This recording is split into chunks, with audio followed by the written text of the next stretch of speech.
Mike, you might just give us squad updates injury-wise and fitness-wise today.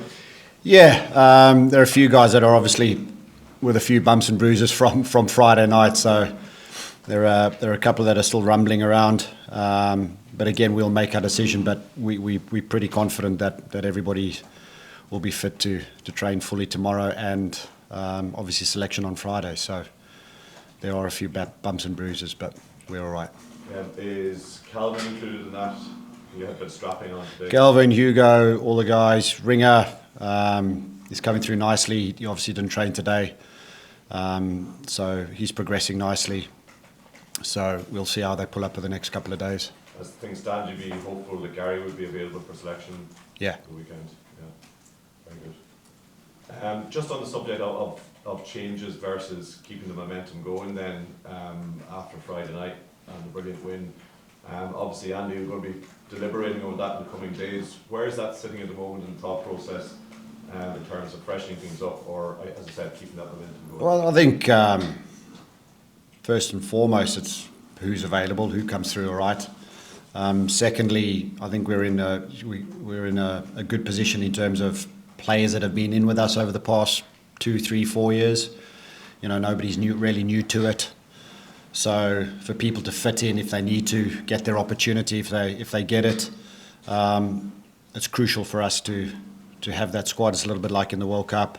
You know, you need a squad of players to produce. So, and the previous Six Nations, and I think we've done that really well. So the players that we've currently got, whoever might pick or build momentum on the back of it, you know, we're confident that they can all fit in. Just on your side of the house then, and specifically Jack, do you think it's important that he gets another game, taking the team from number 10 and continue that in a position he's relatively new in terms of being the starting number? Yeah, I think it's just the combinations, you know, whether it's Jack or Harry, Fralls at 10. All those guys, it's an opportunity for them to express themselves and show what they're capable of doing. But in terms of moving forward, I think all of them would like a start. So it's just making sure that we do what's right for the team. So just a quick one on the squad as well. Ollie Jaeger was training. Is he now part of the full squad? Yeah, so, I mean, he came out to Portugal with us, obviously. So I'm not sure if he's part of the full squad. He's in this week. He's in this week. So he's in contention to play against Italy. Yeah, sorry, I don't do the scrums. No, I'm joking. I just want to ask you about Italy. What do you think of their performance against England and what do you expect from them this weekend? The nice thing I liked really about the Italy performance was, they didn't have a great World Cup. You know, I think they've put their hands up to that as a group of players, and for them to turn around and put a performance like that against a good England side was very impressive. You know, they were obviously trying to impress the new coach as well.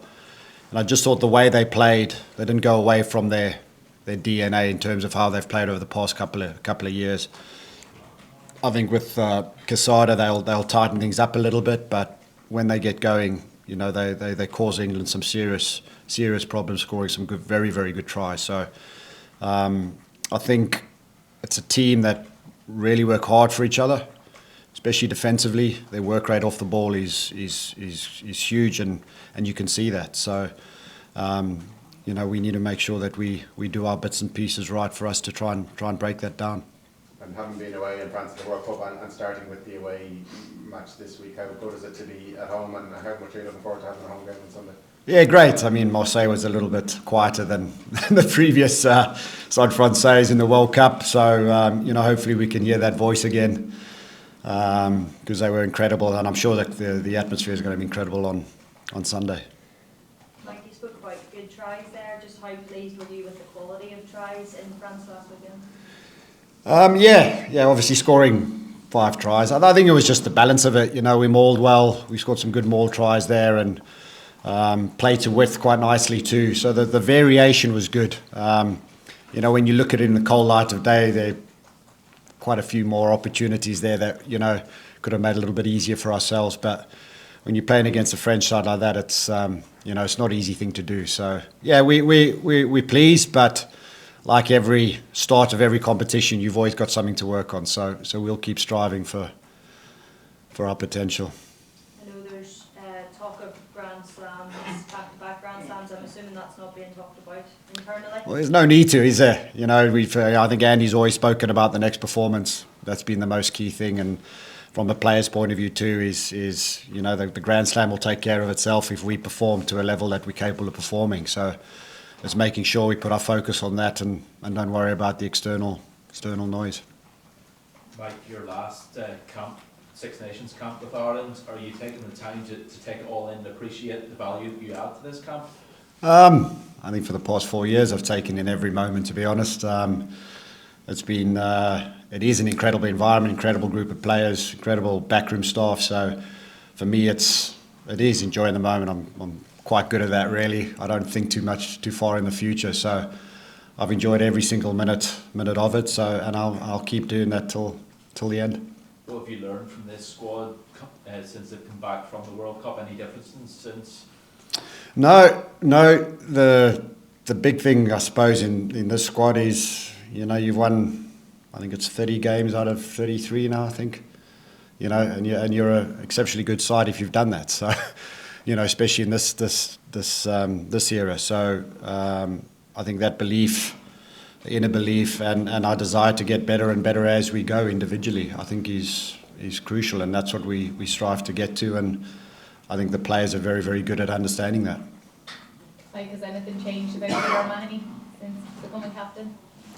No, he's still as grumpy as ever, to be honest. But no, he's a good man. Listen, you know, we all know what Pete's about. Pete leads by example, you know, and he's loved it. I'm so pleased for him, you know, somebody that's been around for so long to get that opportunity and do that. And then the boys or the players to put in a performance like that for it is huge. So I think it's like Pete said on Saturday morning, you could retire now or something like that. So after that, but no, listen, he's been great. He's got a lot of help from a lot of good people around him too. So he was excellent, as he always is. And do you think the group as a whole, they needed that win just after, I suppose, the disappointment of the World Cup? I think every team needs a win. You know, you want to start a competition on a good note, and we were able to do that. So, so the way we prepared in Portugal, you know, going to Marseille and not being, you know, overawed by it at all, you know, I think just shows the character of the individuals that we've got, are able to pick themselves up and go again. So, like I said, you know, we're a good team, but there's still a load of things that we need to get better at.